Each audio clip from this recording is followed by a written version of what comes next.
My goodness. All right. You're welcome. You do the oil classes? We do the oil classes. We do a lot more of them in our Saginaw office, but we do them here as well. They are free. Really?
Infinity Challenge. I've lost a little bit of weight so far, and things are going swimmingly, and hopefully everything's going well for you guys as well.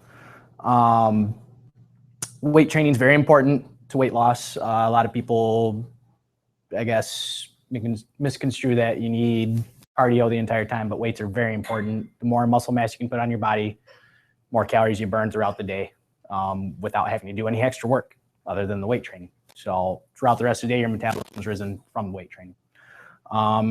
And the next point I'm making with that, most muscle mass you have in your body, legs. And having a strong base is very important for back health, hip health, knee health. And what I'm going to be talking about today is it's called unilateral leg exercises, or like exercises that one leg at a time. So maintaining balance between one leg at a time is very important for maintaining lower back health, for your knees, for sports performance, or just when, you know, growing older. It's your basis support for everything, like I said before. So I'm gonna get started with a couple things. Just go over a bunch of exercises with you. And if you have any questions, don't hesitate to stop me anytime. And you can yell my name, raise your hand, doesn't matter. I'm not gonna get offended. So let's get started. Justin here, he's also one of our personal trainers. The guy Wes that was just in here, that's Wes's personal trainer. So he does very good work as well. And he's going to be demonstrating the exercises as I explain them. We're going to move this guy out of the way right off the bat. We're going to go over this lunge right now. And, you know, everybody thinks lunge is pretty simple, but you got to make sure you do things right with good form and good technique to prevent injuries as well, because weightlifting, there's always wear and tear, and if you do things wrong, you can really stress your joints out. So we do things the right way, and it's more efficient, builds more muscle, also helps you burn more body fat for the challenge and for your general health. So he's just going to demonstrate a standard lunge. So we're looking here. You can go down into just a full kneeling position. roughly a 90-degree angle with the knee here between the ankle and the hip.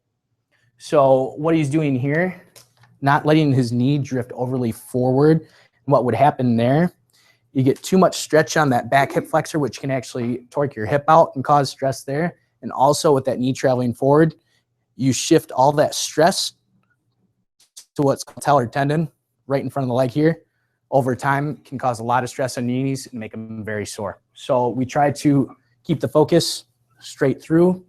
And then when you come up off the ground, we have 3 points of contact with the lunge. You're looking, instead of just pushing with just the heel, you also have to make sure your big toe and your little toe are on the ground at the same time. And that will actually keep even pressure on your feet throughout the entire exercise. That way you're not shifting too far forward or too far back on your heel. It'll help maintain your balance as well. This balance is huge, especially in a lunge.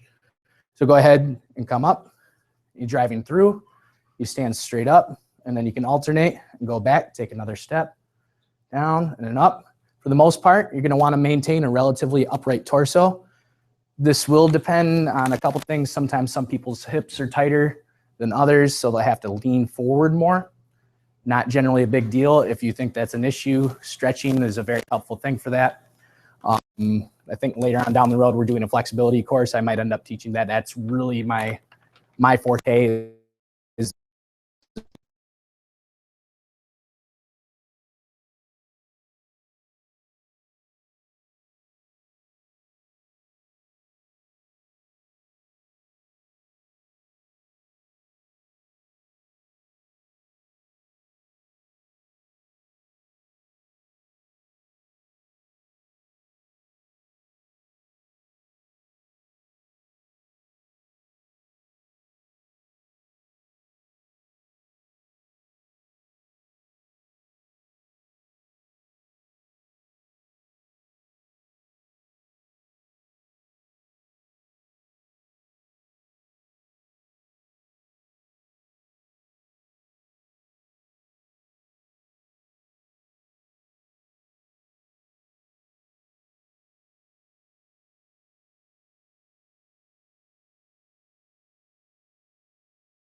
that does what normally would want to happen, and what he's trying to fight is that hip on that leg shooting out this way, so he has to tuck it in there, and that causes that butt muscle to work extremely hard to maintain that upright posture.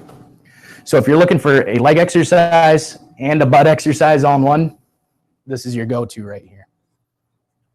The next exercise we're going to go into, this is more of a glute hamstring primarily focused exercise compared to that, which is a little bit more quad focused, which is the front of the leg. So glute hamstring back here is a Romanian single leg deadlift, which is, again, crazy name. So what you do, the first position, you hold on to something or use a wall to create balance. You're going to put a slight bend in the knee, and you're going to tilt forward at the hip until you get level, and then come straight back up by squeezing that butt cheek. So you're going to go through repetitions of that. What we're looking for is maintaining a straight core. So some people, they'll kind of turn to the side or turn this way. It could be caused by muscular imbalance or whatever, but it's one of those things, as long as you make sure you watch, you can catch it and you can figure it out. That is the easiest variation. The next hardest, I do it this way myself. You would take the dumbbell, go ahead and take one and hold it in your, so you're gonna be working the left leg, hold it in your left arm. So it's going to be a little easier to balance doing it this way. You're gonna go ahead and lean forward and come back up and down again. He keeps pretty good balance, and to make it even more difficult, you can do the same thing as he did on that Bulgarian split squat. And actually, you'd use the same weight and just shift it over to that other arm. And again, it'll challenge that hip incredibly hard. And I guarantee just off of a couple of these guys, you will be sore. I do them on a regular basis. They help keep my knees and back healthy. I power lift and Olympic weight lift, which are both pretty intense forms of exercise. And that exercise alone has helped me tremendously in making sure that I stay in line and stay healthy, so my joints can last for years to come in weightlifting. Beyond that, we can also, with those, if you want to make them weighted, you can still hold on to something and do the weight as well if you just need a little less challenge in the stability aspect. And you can still challenge the muscles. You just make sure when you're holding on to something, it's a very light touch just to help stabilize yourself. So you don't need to completely grip it. It's just a light touch just to keep you positioned. And just make sure you're driving that hip through when you're standing up. There's some people you see, they'll just round straight from the lower back, and we're trying to not do that because it would be too much lower back motion. We want to maintain from here to here. It's called neutral spine. Keep that guy as stable as possible at all times, and do all your flexibility from the shoulders and through the hip instead. Because the more your lower back moves, the more stress it takes, and lower back doesn't handle stress well. So the next exercise that we're going to move on to is the single leg glute bridge. He's going to start lying on the floor. And we'll actually regress this to the very most basic version of the regular glute bridge at the start. So what he's going to do, he's going to maintain a tight core. He's going to take a deep breath out. This will stabilize everything. And he's going to start by squeezing his butt and raising, basically like you're trying to raise one portion of your butt off the ground and then your back. So it's almost like your butt leaves the ground first and then your back will come up with it. Because if your core isn't activated along with the abs, which they work together to maintain movement through your torso, your upper body, you'll use the hip flexors, which have a tendency to get overused and cause back pain. So what we do is make sure we use the glutes and the abs together to extend instead of using the hip flexors.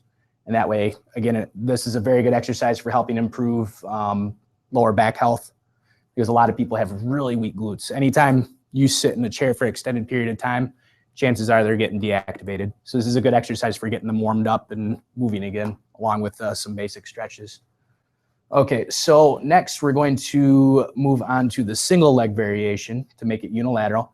He can either straighten his leg out like that, or he can bring it in like that or you cross it over the other leg to make it even more stable.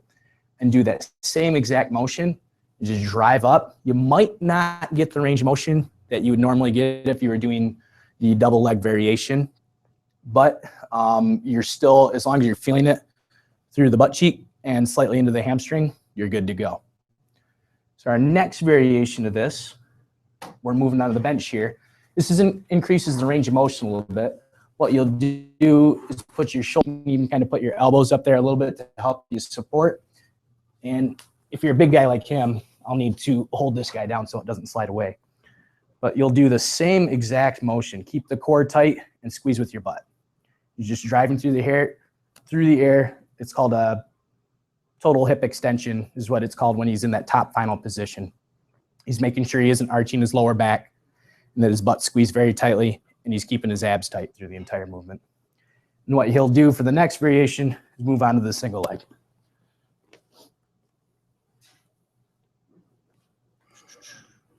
Just do a couple of those.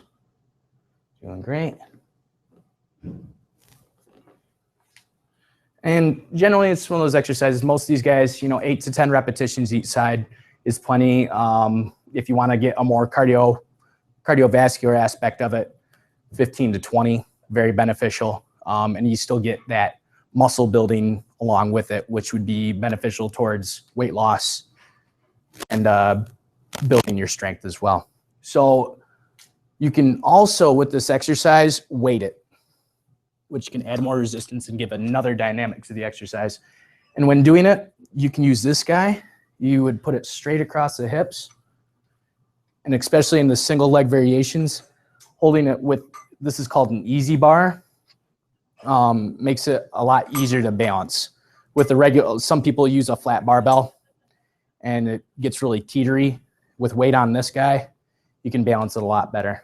You'll just hold that in your hips and you should be able to be just fine with it. Good there. Yes, yep, definitely can. You can use plate. I do variations with the exercise bands. There's all sorts of different ways to vary this exercise. Just about any one of these exercises using either weights, bands, the wobble stick. There's tons of different ways to vary it. Okay, let's see. Other leg exercises. That is the majority of the leg exercises I have for right now.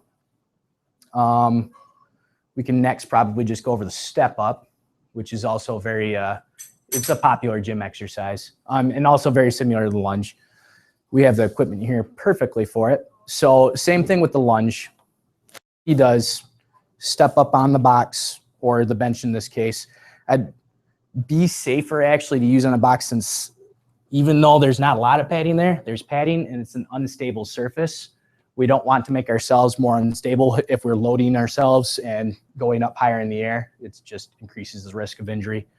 But so in a normal case, if you could find something that was flat and stable, it would be a lot better. But same concept, tries to keep that 90-degree angle, and he's going to drive through the entire foot.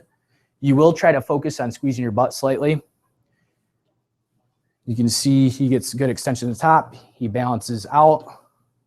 You can either do these both legs together or single leg at a time, whatever your preference is. It doesn't really matter. Either way, they both work. And it's also another good exercise. You can vary this by adding weight, increasing the step height or decreasing the step height due to, everybody's different on different levels. I have some clients I only use 1 to 2 boxes. Some with him, I could probably hike that up another foot and have him do those. Beyond that, and you can use the same dumbbell variations as well. You do the one hand dumbbell to challenge the outer hip. But just about any unilateral exercise, if you put a dumbbell on the other side, just because of where the pull is of the dumbbell, that challenges that hip. And then 2 dumbbells, and then clock it up to the shoulders. And any of these exercises also, if you want to make them an upper body exercise, you can add a press into the way up, make it even more difficult. which is even more fun. If you're doing something like a HIIT workout, you can take exercises like these and use those for the HIIT workout, doing them for time, and then doing a rest period where you do some light exercise or just rest. Let's see, did you guys have any questions so far? What about as you go up, bringing your knee up? Some people like that because what'll happen on the opposite side, it's called hip flexion. So you'll be working the hip flexors on that side.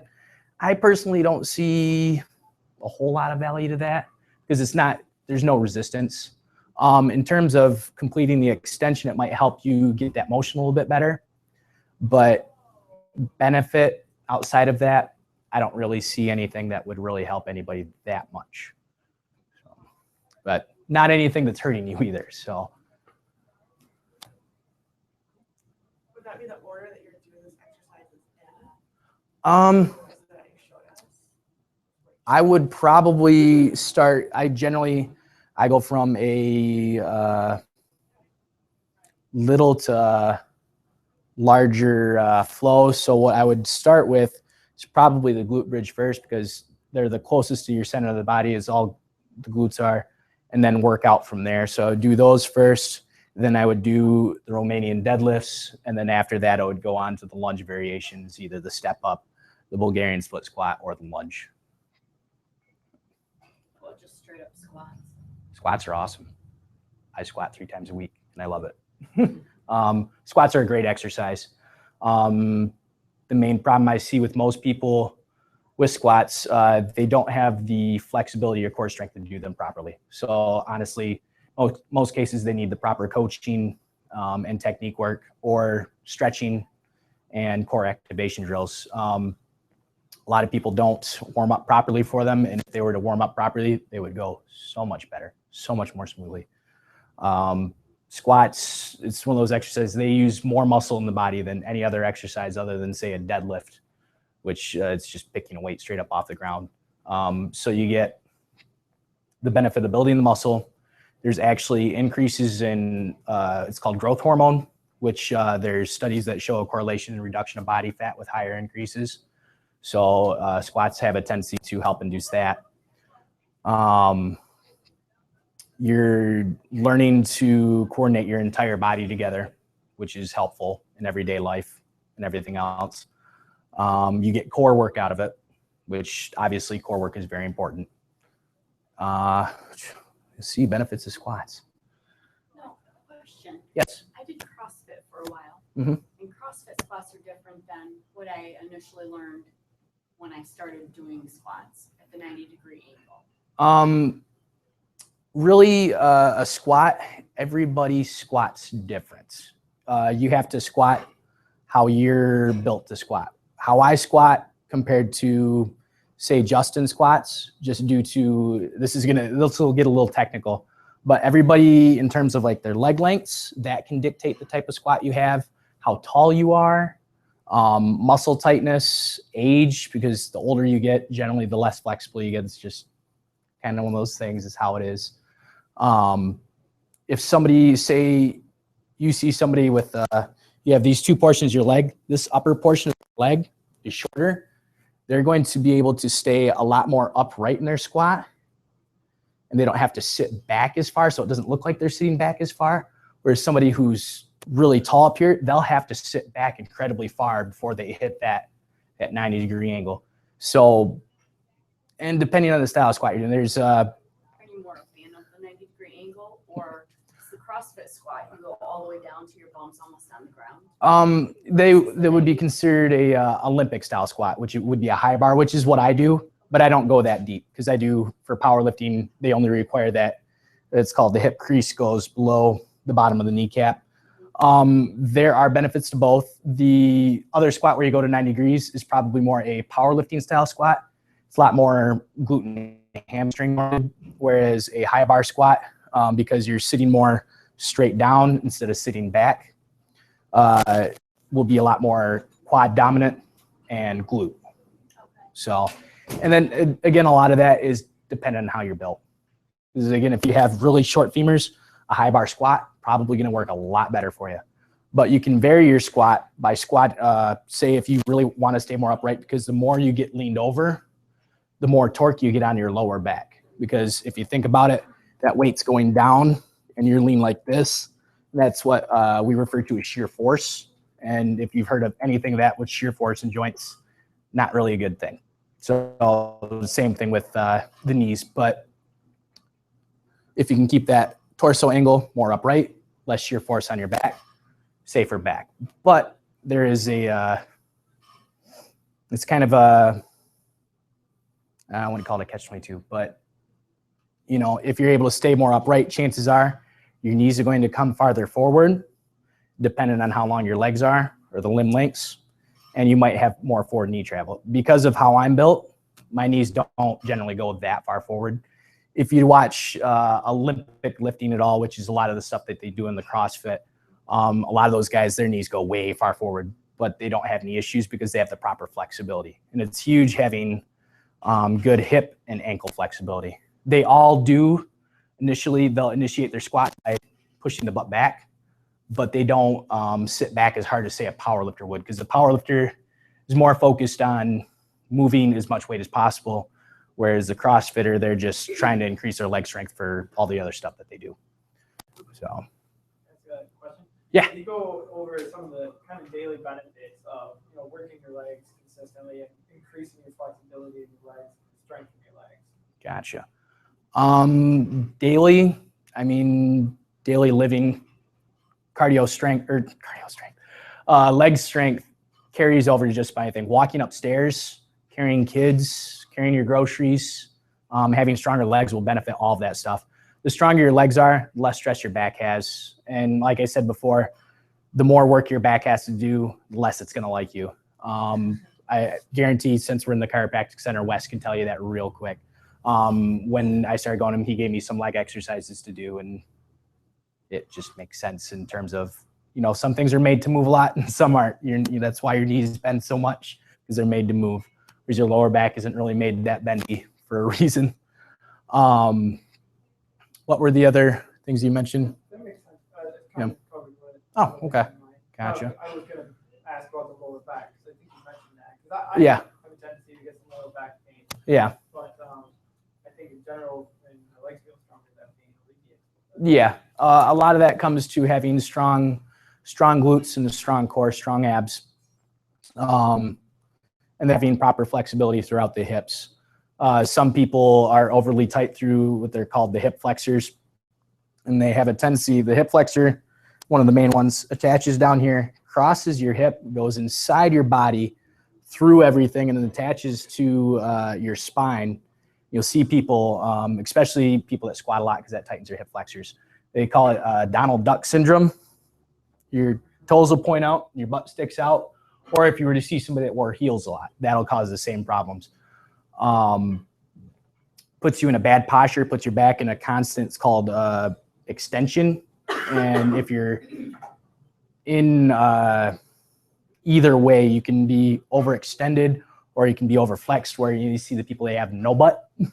And that's an issue as well, because then all the stress is shifted to the back of the spine. Whereas if you're stuck like this, your lower back, the muscles get spasmed out from working all the time. And that's because those hip flexors, they're pulling you forward like this. And if you can loosen them up and tighten your glutes and your abs up, put you back in straight posture.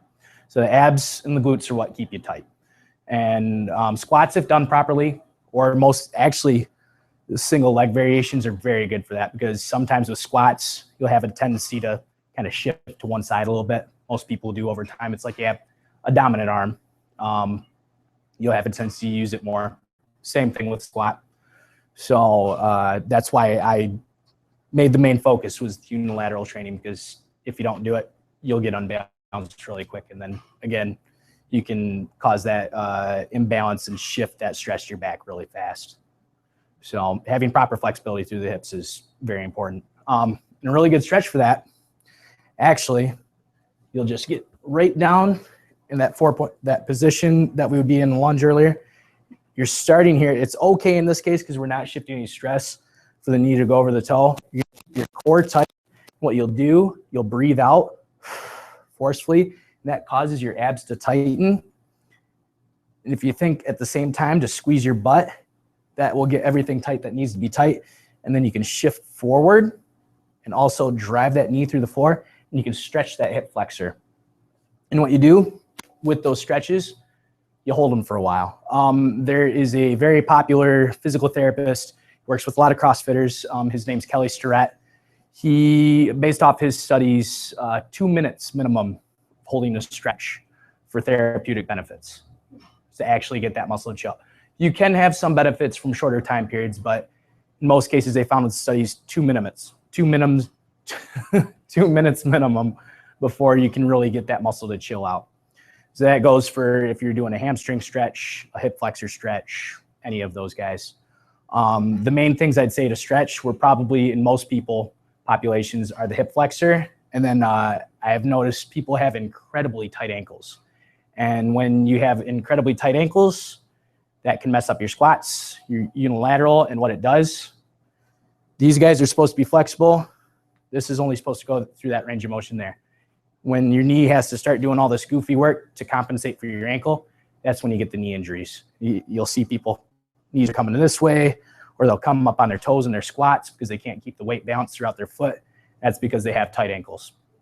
And you can do 2 different stretches with that. That'll help a lot.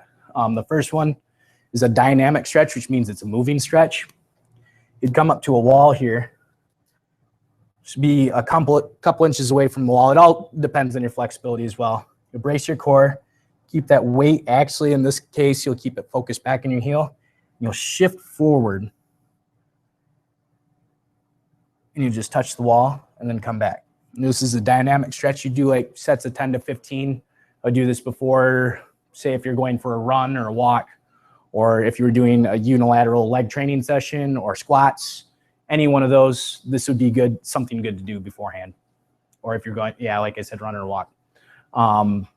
Couple sets of 10 to 15 to help get those warmed up. And what you'll feel is a stretch along here throughout your Achilles tendon and up into what's called the soleus, which is one of the calf muscles.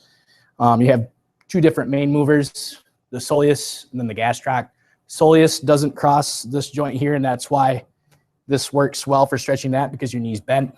Whereas if you do a standard calf stretch, I don't want to mark up his walls, but if you can steady yourself and stand up like this, you'd be stretching more of the gastroc, which can also get incredibly tight and limit your ankle range of motion. So it's very important.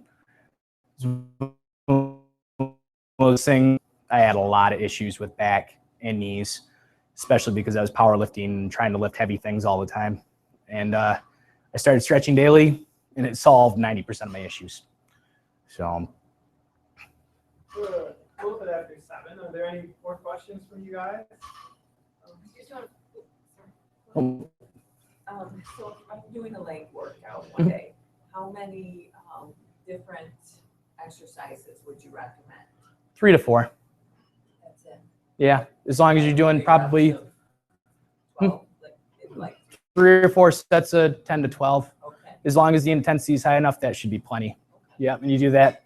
You can do that 2 to 3 times a week. I train legs 3 days a week, but that's just because I'm training for powerlifting. One of those things, there's so many different methods of training. You have some guys, they'll squat once a week and make really good gains. You got guys that squat almost every day of the week and they make great gains as well. It's finding what works for you and running with it. So, you had a question? Yeah, it was more in regards to flexibility. That's fine. But when you get to the point, I'm very flexible. Mhm. So when you get to the point where, like, say the ankle stretch, you don't feel it anymore. Yeah. Then what would be like the next level to move to keep? Well, there is such a thing as hypermobility, which is being overly flexible, which can be just as bad as being not flexible enough. They call it joint laxity is another term for it. And sometimes you have to actually do more strengthening exercises and flexibility exercises to maintain support through the joint, because if it's too flexible, you can cause stress on it that way, or a really easy way to rip tendons if you're overstretching an already stretched muscle. So Thursday is our demonstration day. Tell everybody kind of what you have planned. I assume it'll be some of the It's gonna be a lot of variations of these exercises. I'm gonna do a dynamic warm up with you. I'm a big pusher of warm ups and warm ups that are appropriate to the exercise that you're doing. I mean, if you're going into a upper body bench pressing workout or something like that, or you're working your upper body, it's kind of silly to go run on the treadmill for 10 minutes because it doesn't apply to it at all. I would prefer that you did exercises that work those muscles and got them working and primed to move the weights or whatever that you're going to be doing before, and to make sure everything's activated and loose where it's supposed to be and tight where it's supposed to be. So, yeah, and it's just gonna be varieties of the exercises, maybe a little cardio aspect towards the end, probably throwing a little bit of kettlebell stuff because kettlebells are fun, and go from there. How long is it? Half hour, right? Half hour to 45. Half hour to 45? Yeah. That's the target range. Yep. So it's a good opportunity for, kind of, we may be in here and we may be on the grass. Yeah. The turf right outside here. So it's a pretty good opportunity to have a group fitness class and be able to ask the trainer. Yeah, it's still gonna be kind of one-on-one. Yeah, kind of like a one-on-one session. So if you're interested in, getting the technique down, it'll definitely be able to help you with that. And if I've noticed, a lot of these exercises you can do on the road, at home. That's the cool thing about most single leg training. You can do it just about anywhere. I mean, all you need is a bench, or half the time you don't even need that. So you don't even need. So if there's no other questions, I think we'll call it good. We can stick around and ask Nate any more questions if you want. I'm going to stop the broadcast here, and otherwise we'll see you guys Thursday. Thank you. Thank you. You're welcome.